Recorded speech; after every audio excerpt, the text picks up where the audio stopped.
ভারতের প্রধানমন্ত্রী নরেন্দ্র মোদী ও তার মাকে নিয়ে কটূক্তিকে কেন্দ্র করে 29শে আগস্ট বিহারের রাজধানী পাটনার সাদাকাত আশ্রমে কংগ্রেস ও বিজেপি কর্মীদের মধ্যে ব্যাপক সংঘর্ষের ঘটনা ঘটেছে।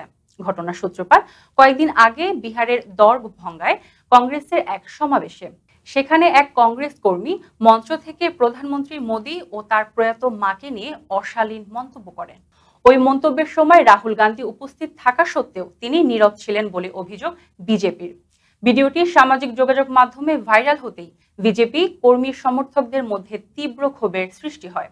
এরই ধারাবাহিকতায় 29শে আগস্ট সকালে বিজেপির একটি প্রতিবাদ মিছিল পাটনার সাদাকাত আশ্রমে অবস্থিত কংগ্রেসের দপ্তরের সামনে অবস্থান নেয়। মুহূর্তেই দুই পক্ষের মধ্যে হাতাহাতি, ধাওয়া পাল্টা ধাওয়া ও ইট পাটকেল নিক্ষেপ শুরু হয়।